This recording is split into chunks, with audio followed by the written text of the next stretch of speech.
नमो वै ब्रह्मणि दैवादिताय नमो नमः। ओम नमो तुरीयाय विशालमूर्ते ये वाला बीच में लगा।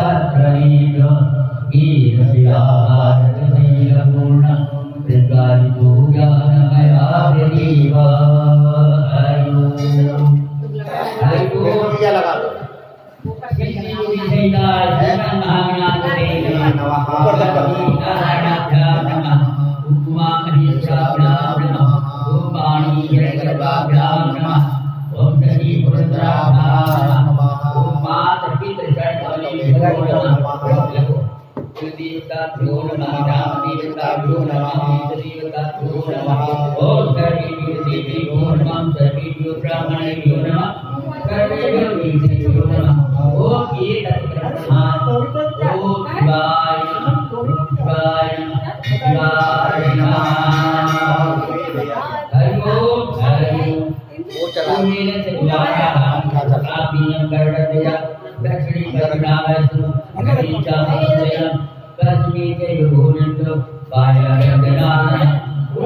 शंकर भगवान की जय। ओम श्री गणेशाय नमः। ओम श्री शिवाय नमः। विद्येश्वर संहिता आज पंचम दिवस है और विद्येश्वर संहिता समापन हो पाएगा। इसको बहुत डिटेल में लिया था क्योंकि शिव पुराण महत्व से लेकर के कैसे हम पूजन अर्चन योग ये सब करना है। शिव पुराण में शिव द्वारा नंदी को ये पूरा पुराण का बखान मिलता है। सबसे पहले हमने शिव पुराण में जो प्रारंभ किया था तो उसका सूक्ष्म परिचय, उसके पश्चात में साध्य साधन श्रवण कीर्तन और मनन पर चर्चा की थी। शिवलिंग का साकार और निराकार दोनों रूप पे चर्चा हुई थी। ब्रह्मा विष्णु द्वारा कैसे सकल और विकल निष्कल प्रभु के बारे में जानकारी और उनका पूजन अर्चन, कैसे अग्नि स्तंभ क्योंकि अरुणाचल प्रदेश में अरुणाचल नाम से जाना जाता है वहाँ पर प्रकटीकरण हुआ था। 5 कृत्य के बारे में भी हम लोगों ने शिव पुराण में देखा है। षष्ठी पालन, संहार, तिरुभाव और अनुग्रह।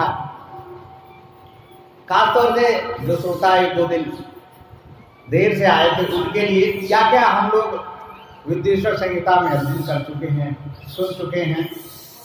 शिवलिंग स्थापना, लक्षण, पूजन विधि, शिव पद प्राप्ति का वर्णन और षोडशोपचार पूजन, षोडशोपचार पूजन के बारे में, पंचाक्षर मंत्र नमः शिवाय उसके बारे में बता चुके हैं। 1 करोड़, 2 करोड़, 3 करोड़, 4 करोड़, 5 करोड़ जप नाम आप कर लेते हैं नमः शिवाय का तो ब्रह्मा, विष्णु, रुद्र, महेश्वर और शिव पद की प्राप्ति करा देता है। मोक्षदायक पुण्य क्षेत्रों का काल विशेष में नदियों में स्नान, तीर्थों में कैसे भगवत भक्ति का हम पाठ करते हैं तो कैसे फल उत्तरोत्तर वृद्धि को प्राप्त होता है। सदाचार, शौचाचार, स्नान, भस्म धारण, संध्या वंदन, प्रणव जप, गायत्री आदि पर हम लोग विशेष सुन चुके हैं। अग्नि यज्ञ, दैव यज्ञ, ब्रह्म यज्ञ, शिव के द्वारा 7 बारों का वर्णन भी हम लोग सुन चुके हैं। अब यही से प्रारंभ कर देते हैं आज का अपना कथावाचन। कल बताया था कि 7 बारों का जो वर्णन मिलता है पुनः एक बार उसको दोबारा से सुन लें। जो रविवार है, सूर्य का वार है, शिव का वार है, शिव का दिन है, आरोग्यदाता है और इसमें सूर्य की पूजा अर्चना करना चाहिए। इसका स्वामी स्वयं शिव और सूर्य है। मंगलवार शक्ति का द्योतक है, पावरफुल है। भगवान बजरंगबली का ध्यान करते हैं, उनका पूजन करते हैं, अर्चन करते हैं और लक्ष्मी मैया की पूजन करते हैं। वो हमें शक्तिमान बनाती हैं और शक्तिमान में हमारा शरीर स्वस्थ रहे, निरोग रहे और लक्ष्मी मैया भी बनी रहे, अभी तो शक्ति आएगी। जो मंगलवार का दिन है कुमार संबंधी, जो कि कार्तिकेय जी से लिया गया है, वहां पर व्याधि निवारण और काली मैया का पूजन करते हैं। बुधवार की बात करते हैं। बुधवार भगवान विष्णु का वार है, पुष्टिदाता है और दीर्घ आयु प्रदान करने वाला है। इसमें भगवान विष्णु का पूजन करना चाहिए। गुरुवार का वार है, ब्रह्मा जी का वार है। आयु की वृद्धि करना चाहिए, करने से इसमें आयु की वृद्धि का फल प्राप्त होता है। कहीं पर अल्पायु लोग होते हैं, वहां पर भी दीर्घायु को प्राप्त होते हैं। शुक्रवार का वार है जो कि इंद्र का वार है। भगवान सब इंद्र सभी देवताओं के देव कहा गया है, तो सभी देव पूजनीय है शुक्रवार को और इनका पूजन अर्चन करना चाहिए। ये भोग के दाता हैं। वेद में हम क्या करते हैं, वेद का जब पाठ करते हैं, पारायण करते हैं तो विभिन्न देवताओं से याचना करते हैं और एक जगह वर्णन आया है कि जो हम हवन यज्ञ करते हैं उससे देवताओं की पुष्टि होती है और वो देवता वृष्टि करते हैं, बारिश करते हैं पृथ्वी पर। हमारा क्या होता है, अन्नपान उत्पन्न होता है, उससे हमारी वृद्धि होती है। हम देवताओं को पुष्ट करते हैं और देवता हमको पुष्ट करते हैं। तो ये शुक्रवार का दिन सभी देवताओं का पूजन। और यमवार जिसको शनिवार कहते हैं, यम का वार है। मृत्यु जैसे कष्ट को भी निवारण के लिए ओम शनिश्चराय नमः। 5 प्रकार की पूजा के बारे में भी कल हम लोगों ने डिस्कस किया था। जप, नाम जप। श्रीमद् भगवद गीता में तो सबसे प्रथम उसको ऊपर लिया गया है। कहा गया है यदि कोई भी यज्ञ न कर पाओ तो जप यज्ञ करते रहो, निरंतर प्रभु का नाम ध्यान रखते हुए और हर पल अपने कार्य को करते रहो। सबसे बड़ा यज्ञ यही है, क्योंकि यदि आप जप नाम करते रहोगे, आज आएगा कि यदि 9 करोड़ प्रणव अक्षर का जाप कर लेते हो तो आपका मन आत्मा सब पवित्र और शुद्ध हो जाती है। और इसी तरह से 9 करोड़ के क्रम में आगे बढ़ते चले जाओगे तो पृथ्वी, जल, वायु, अग्नि, आकाश सब पर आप विजय प्राप्त कर जाते हो। और जिस दिन आकाश पर विजय प्राप्त कर लोगे पंच तत्वों में से, तो आप तो शिवमय हो जाओगे। मगर समय लगता है। यदि आप एक दिन करेंगे तो 50 वर्ष का समय, एक दिन में 1 घंटा करेंगे 50 वर्ष का समय लगता है। वही 4 घंटे करेंगे 12.5 वर्ष में हो जाएगा।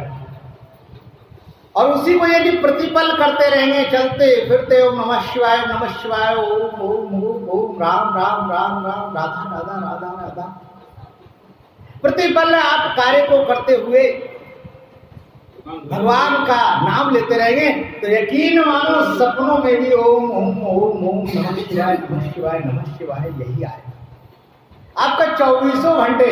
इसका मतलब एक ही जीवन में, मनुष्य जीवन में आप खुशी को प्राप्त कर सकते हैं।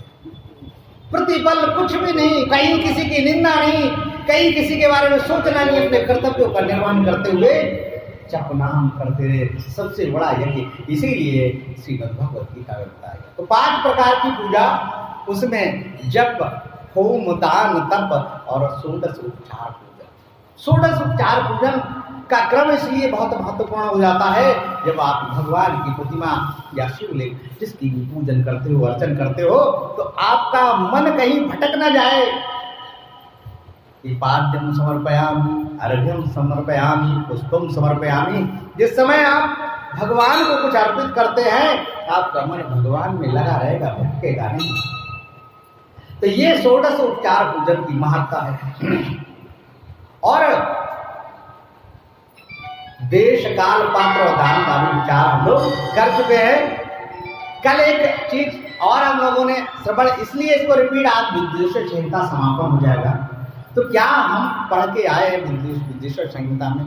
बहुत से भक्तगण ऐसा हुआ कि नहीं आ पाए होंगे, तो उनका एक तरह से रिवीजन हो गया। उनका तो पहली बार श्रवण हो गया, और जो आ रहे हैं उनका रिवीजन हो गया। घर पर यदि आप कोई भी पूजन हवन यज्ञ करते हैं तो उसका पूर्ण फल प्राप्त होता है, पूर्ण मनोयोग से करते हैं तब।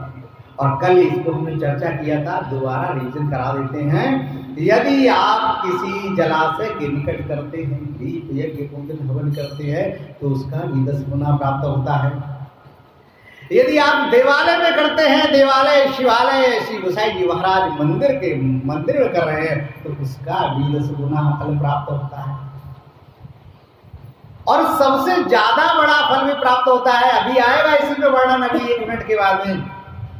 यदि आप तीर्थ भूमि में करते हैं, और तीर्थ भूमि में भी वो देवालय है, तो उसका भी 10 गुना ज्यादा फल प्राप्त होता है।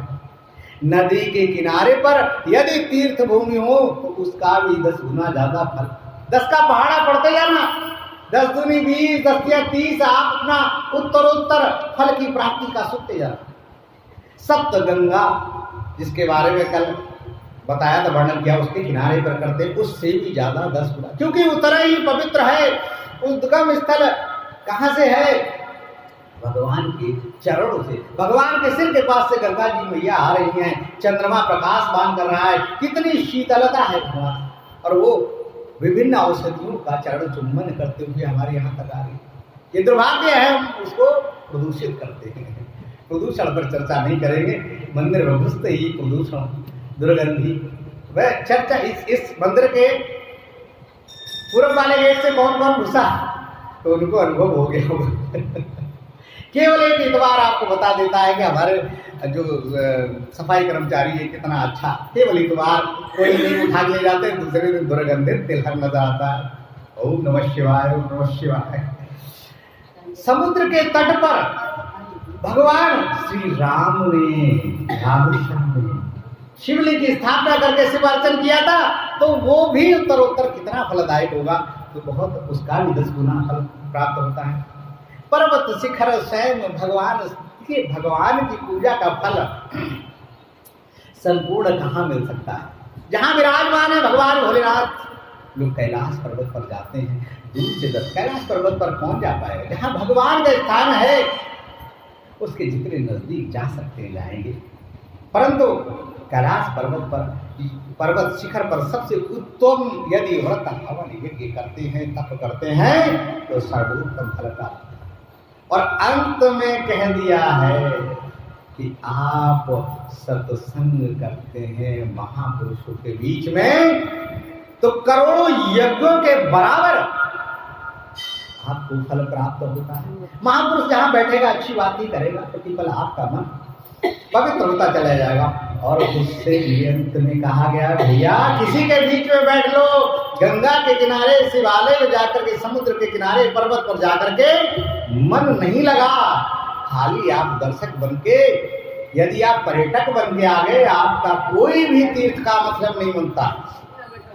तो जहां आपका मन लग जाए, घर से ही शुरू हुए थे, घर में ही प्रभु चरणों में मन लग जाए तो उस सबसे बड़ा फल उसका मिलता है। आइए अब जो हम लोग सतयुग में जो भी आप दान पुण्य हवन करते हैं उसका पूर्ण फल प्राप्त होता है। त्रेता युग में आधा और द्वापर में चौथाई, सतयुग में पूर्ण, त्रेता युग में पौन और द्वापर में आधा और कलयुग में चौथाई, और वो भी आधा कलयुग बीत जाए जहां पर हम लोग खड़े हैं तो 16वां भाग ही प्राप्त हो रहा है। अब उस 16वें भाग में आपको कब्जा जमाना ही है ना। आइए आगे बढ़ते हैं। मकर संक्रांति को, जो भी मकर संक्रांति को दान पुण्य दक्षिणा करते हैं आप, तो 10 गुना फल देने वाला होता है। सामान्य दिनों में आप करेंगे तो जो आपने दान पुण्य करा तो उसका जो भी वर्णन है वो आपको मिलेगा, परंतु मकर संक्रांति को विशेष फल की प्राप्ति होती है, वो 10 गुना मिलता है। विश्व नामक एक योग होता है, विश्व योग, उस दिन करते हैं तो मकर संक्रांति से भी 10 गुना। ये ज्योतिष वाला बताएगा भैया का ज्योतिष होता है ना, बेहतर हमसे बता सकते हैं, तो उसका भी 10 गुना फल प्राप्त होता है।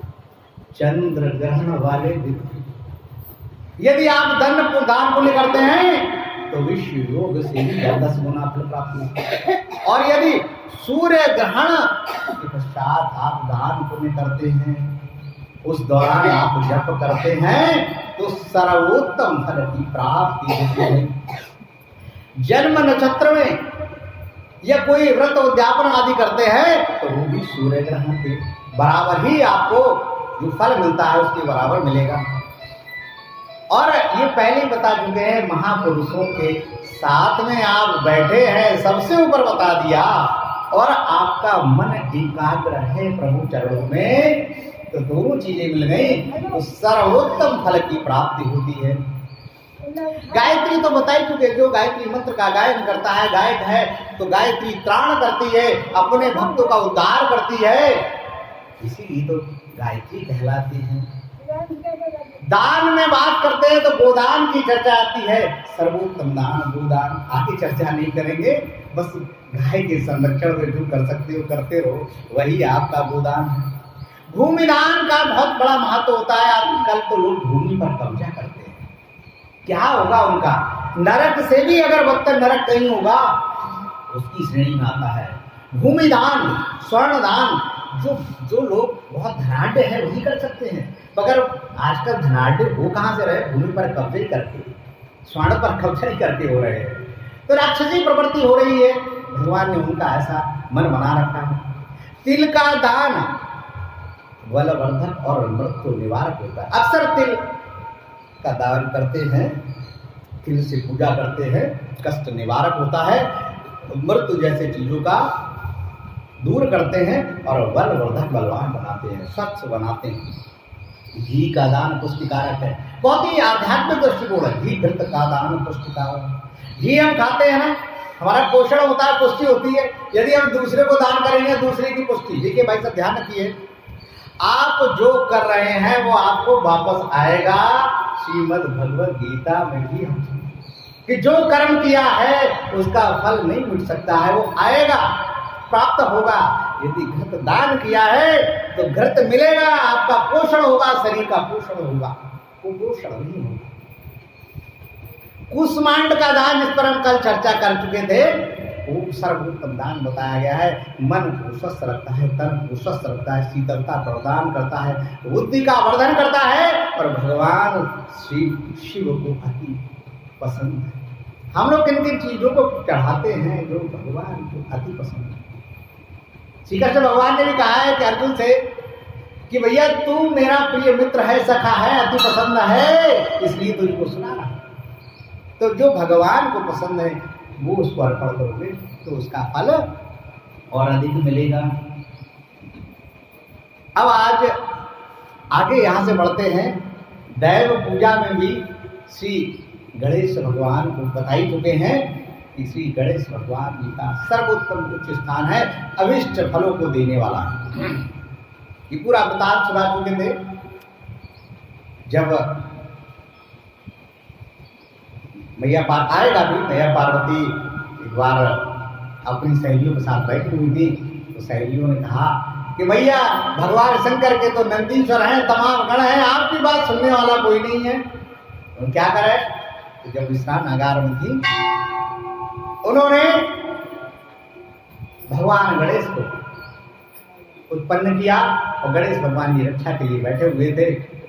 भगवान भोलेनाथ आए, उनके गणों ने युद्ध करा, अंत में किसी को अंदर प्रवेश नहीं करने दिया, तो भगवान शिव ने ही उनका मस्तक कट कर दिया। अब मैया उड़ गई, भैया रौद्र रूप धारण कर लिया, तो हाथी का मस्तक प्रतिस्थापित किया गणेश भगवान का।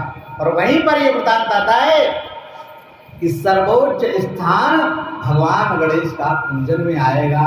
अगर हम श्री शिव पुराण पढ़ें, श्री रामचरितमानस पढ़ें, कुछ भी करें, भगवान गणेश का पूजन सबसे पहले आएगा।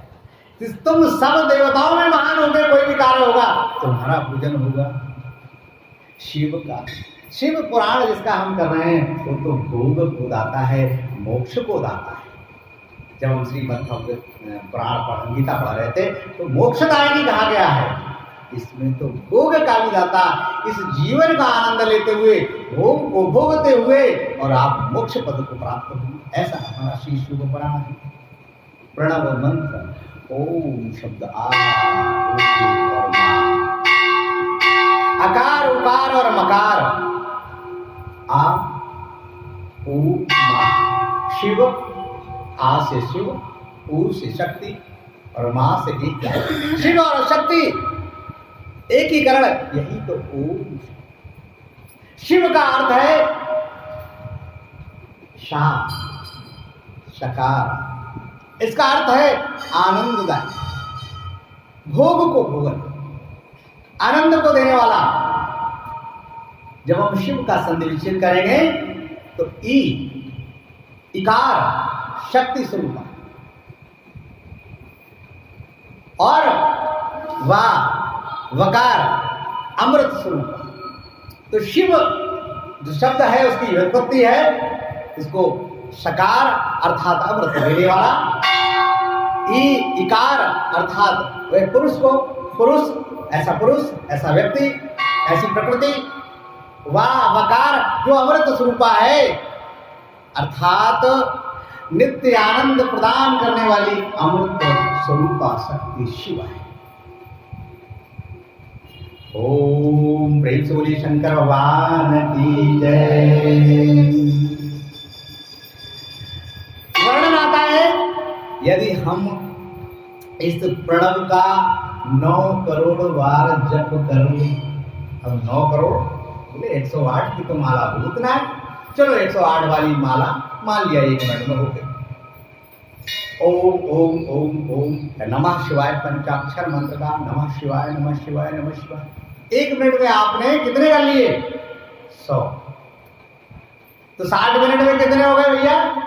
60 से गुणा कर दो, यानी कि 1 घंटे तो प्रतिदिन करें ही, तब जाके 40-50 वर्ष लगेंगे आपका। किसके लिए? 9 करोड़ जप करने के बाद मनुष्य शुद्ध हो जाता है। यहाँ पर बात आई है कि आपके मन में कोई विकार नहीं होगा। शुद्ध मतलब जैसे जन्म लिया था आपके मन में कोई विकार नहीं था। कहते नहीं बच्चा है यार, पप्पू है, लल्ला है, ये उनके लिए शब्द हैं जिनमें कोई विकार अभी उत्पन्न नहीं हुआ। विकार तो हमारा समाज पैदा करता है, तो मन शुद्ध हो जाएगा।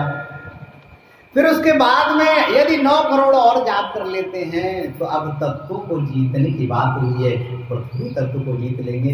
और 9 करोड़ जाप कर लिया तो आप जल तत्व को जीत लेंगे, उसके स्वामी बन जाएंगे।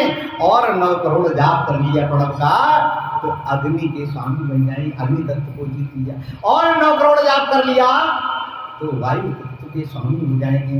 और 9 करोड़ का तो भैया आकाश तत्व के स्वामी, और आकाश ऐसा है सर्व जगह विदित है। आकाश ही ब्रह्म है, आकाश ही शिव है, आकाश ही विष्णु है, सब जगह व्याप्त है। और जब आप आकाशमय हो गए, शिव पद को प्राप्त शिवमय हो गए, आप शिव के अंश हो गए, शिव के समान हो गए, ऐसा शिव पुराण में वर्णन आता है। आप कितना अपने आप को किस लेवल पे ले जाना चाहते हैं, भक्ति के माध्यम से, जप के माध्यम से आप अपने आप को शुद्ध करते हुए वायु, जल, अग्नि, पृथ्वी और आकाश, इन सब को जीतते हुए, यही तो पंचतत्व है, यही तन्मात्राएं यहीं से प्रकट होती हैं। जब आप इन पर विजय पालोगे तो इंद्रियां और मन क्या चीज है, आराम से आप उन पर विजय पालोगे। योगी 3 प्रकार के, क्रिया योगी, तपो योगी, जपो योगी। कर्म करते हुए आप जो श्रीमद् भगवद गीता में भी कहा गया, अपने कर्मों का फल प्रभु को चरणों में अर्पित कर दो निस्वार्थ भाव से, यही शिव पुराण में डायरेक्टली आता है। जप योगी बन गए, नमः शिवाय नमः शिवाय नमः शिवाय नमः शिवाय का जाप करते करते आप अपने कार्य को करते रहिए, वो जप योगी कहलाता है। इसमें कोई धन की आवश्यकता नहीं है, इसमें मन की आवश्यकता है। मनन करते रहिए, कीर्तन करते रहिए, श्रवण करते रहिए, और जप योगी कहलाएंगे। तब योगी वो होता है तीर्थों आदि का भ्रमण करते हैं और आप उपवास करते हैं। कितने लोग ऐसे हैं जिन्होंने पूरा सावन का उपवास रखा है कोई? वाह वाह वाह, जोरदार तालियां भाई बजा। ये भी एक तपो योगी मिल गया। अब कितने लोग ऐसे हैं जिनका सोमवार का उपवास है? तो सभी हाथ उठा दो भाई, सही 2 योग लोग बचे होंगे, है ना? तो ये तप योगी, आप भी तप योगी हो गए। अब तीसरा योगी जो होता है वो जप योगी हो गया। क्रिया योगी, क्रिया करते करते अच्छे भगवत कार्य करते जब करते रहो। और जप योगी है वो होता है जो ध्यान में लगा करके नमः शिवाय नमः शिवाय नमः शिवाय, पर्वत पर, शिवालय पर, हिमालय पर, गंगा के तट पर, वह जप योगी। तो 3 प्रकार के जो है वो योगी बताए गए। विभूति 3 प्रकार की होती हैं, लोकाग्नि जनित, वेदाग्नि जनित और शिवाग्नि विभूतियां। वर्णन भी आएगा, विभूति कहते हैं लगा लो, त्रिपुंड लगा लो, इसका भी वर्णन आएगा।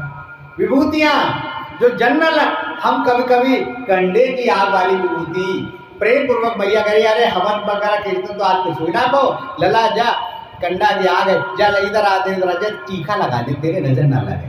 कभी महसूस किया वो क्या है? विभूति है। उस माँ को पता नहीं कि हम क्या कर रहे हैं, परंतु वो भी विभूति है उस कंडे की आग। तो वो मंत्र वगैरह नहीं पढ़ा, परंतु वो भी भगवान शिव के द्वारा, शिव के चरणों में अर्पित आपकी रक्षा के। और जब आप वेद मंत्रों का उच्चारण करते हुए हवन के पश्चात में पिताजी महाराज जब कराते हैं, गुरुजी महाराज, तो क्या कहते हैं? अंत में ललाट पर लगाइए, रियाज समझम दन्नेति ललाट लगाते ना, वो भी विभूति है वेद मंत्रों के साथ में। तो वो क्या कहलाती है? वेदाग्नि। और शिवाग्नि जनित कौन सी है? शिवाग्नि जनित जो विल्व को सबसे महान बताया गया है, शिव का ही स्वरूप बोला गया है, शिव का प्रिय बोला गया है, उसकी जो लकड़ी की अग्नि होती है वह शिवाग्नि जनित है। और उससे अब भाई ऐसे तो सारे बेल जल जाएंगे, लोग उसी की विभूति लगाएंगे। तो भगवान ने कहा बेल को लगाते रहिए, बेल पत्र को अर्पित करते रहिए। और कुछ और वृक्षों के नाम दिए हैं, जिनमें शमी का वृक्ष है, अमलतास का वृक्ष है, वेर का वृक्ष है, पीपल का और पलाश का वृक्ष है। बोले बिल्व की अग्नि को प्रज्वलित कर लीजिए, और पीपल को, पलाश को, बेर को, अमलतास को और शमी की लकड़ी को एकत्रित करके, बहुत सारा ये है कि हाँ पीपल की लकड़ी मत जलाना हवन में, यज्ञ में नहीं, या में वर्णन मिल जाता, कर सकते हैं, उसकी विभूति तो सर्वश्रेष्ठ मानी गई है। इनको क्यों लोग, हमारे महर्षि ने कहा कि जरूरी, क्योंकि इनको सबको अगर हम अग्नि में भस्म करते रहेंगे, ये तो औषधीय पौधे हैं, शिव को प्यारे पौधे हैं, तो लोग सब जला डालेंगे, लगाएंगे नहीं, भस्म कर देंगे। पहले हाँ विभूति लगाते रहे, विभूति लगाते रहे। किसी ने कह दिया, एक बार पंडित जी हवन कर रहे थे, कथा सुनाई, कथा सुनाने के बाद पंडित जी जा रहे थे, कुछ होते ना हंसने वाले, तो एक ने कहा पीछे से, पंडित जी का अगर सिर का एक बाल मिल जाए तो मोक्ष को प्राप्त हो जाओ। एक एक करके सब खाल बैठे हुए पंडित जी टकले करते। तो ऐसा इसीलिए आता है कि भैया ऐसा ना हो कि सारा बोले डॉक्टर साहब ने कि सिवान नहीं, बोले सब बेल उखाड़ो लकड़ी और बेल गाय। ऐसा नहीं करने का है ना, पंडित जी टकले हो गए वाली बात नहीं करने का था। तो ये थोड़ा सा ध्यान रखते रहिए, लगाते जाइए। यदि आप किसी भी चीज का यूज कर रहे हैं, पीपल के पत्र का यूज कर रहे हैं, उसकी छांव में बैठे एक पीपल का वृक्ष लगा दीजिए। वेल का बेल पत्र चढ़ा रहे हैं, बरसात का टाइम है, कहीं पर भी एक वेल का वृक्ष लगा दीजिए।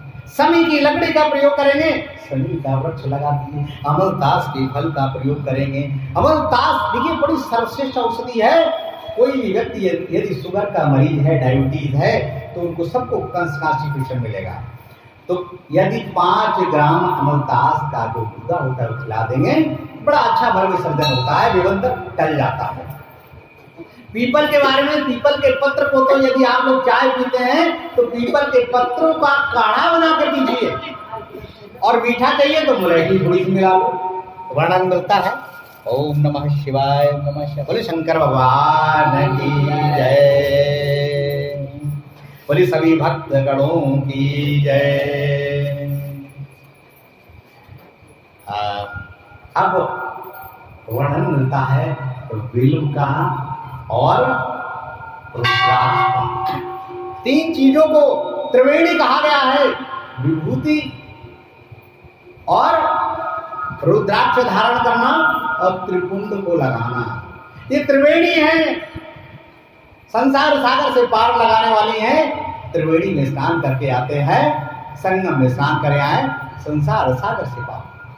तो त्रिपुंड, विभूति, त्रिपुंड और रुद्राक्ष का धारण करना, ये तीनों गंगा, यमुना और सरस्वती के समान है, भव सागर से पार लगाने वाली है।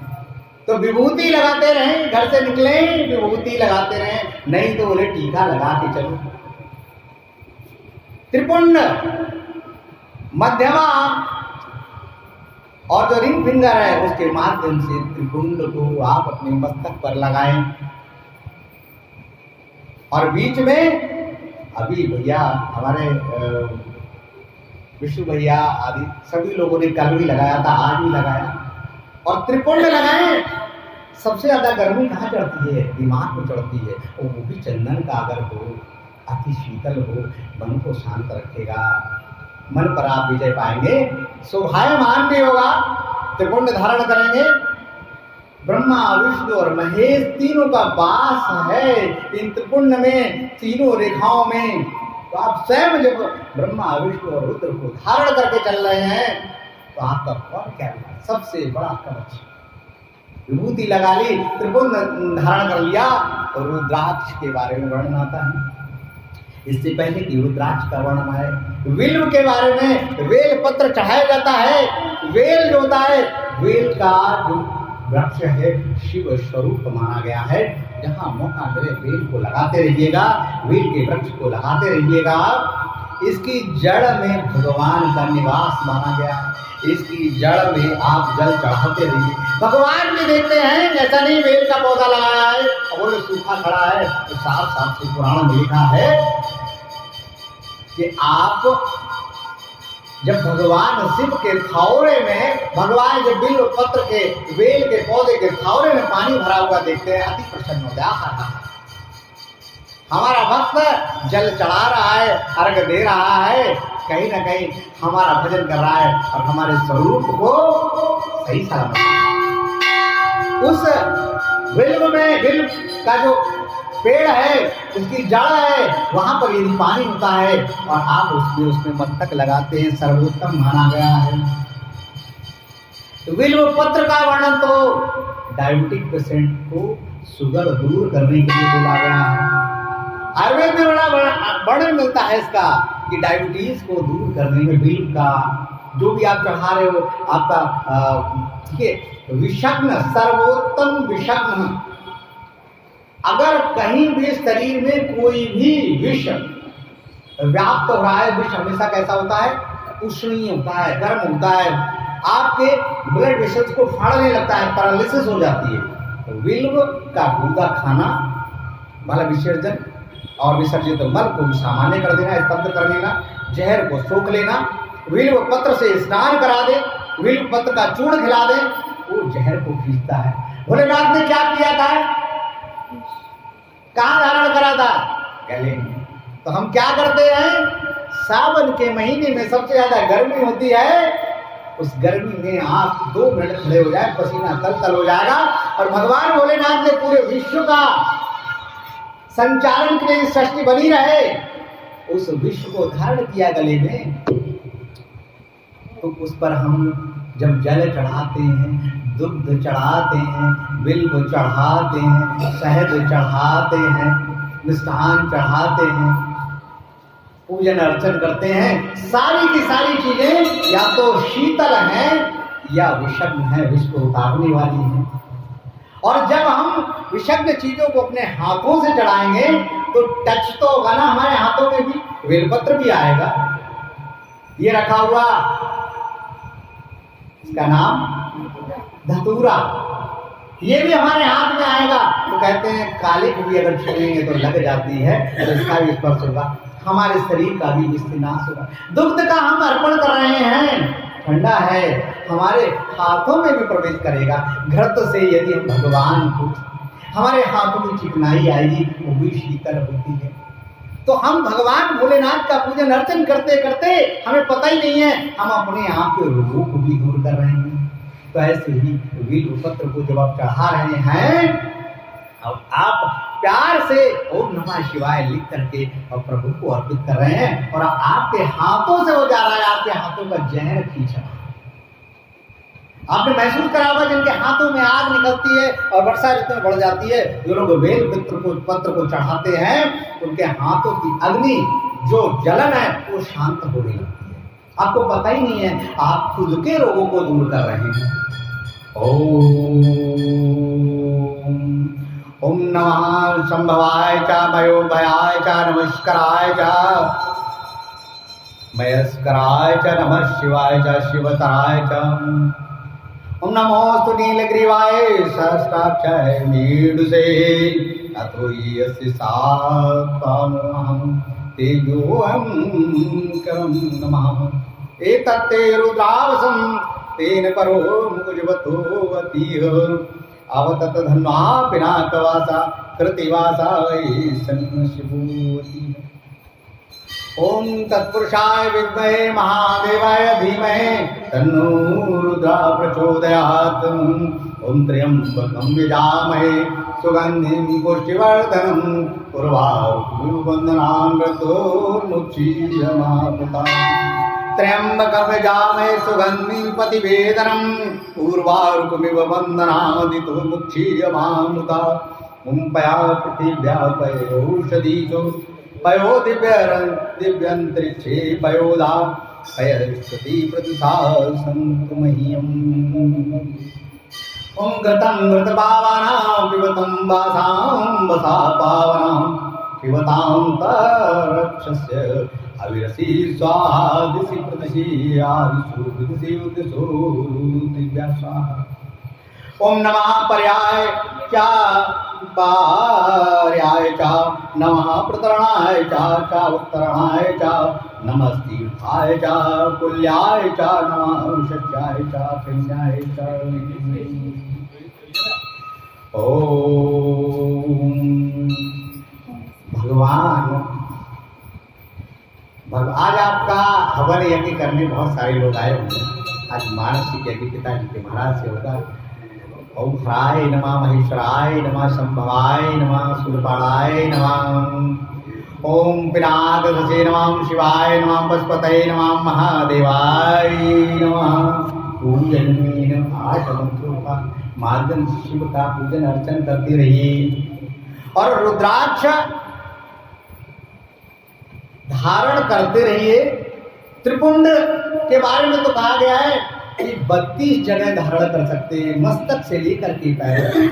आपने देखा होगा एक बाबा जी हैं, पूरे शरीर पर त्रिपुंड उनके लगा हुआ है, 5-5 घंटे शिवार्चन करते हैं और जब ब्रह्मा विष्णु की रेखाएं पूरे शरीर में हुई, आपको लगेगा ब्रह्मा विष्णु रुद्र का कवच है। 32 जगह, 16 जगह, 8 जगह, 5 जगह ऐसा वर्णन मिलता है। विल्व पत्र के बारे में आपको बता दिया है। रुद्राक्ष दुनिया का सर्वोत्तम यदि कोई आयुर्वेद में दवा है ब्लड प्रेशर कम करने की, वह रुद्राक्ष है। रुद्राक्ष को यहाँ तक वर्णन मिलता है 1100 रुद्राक्ष धारण करते हैं।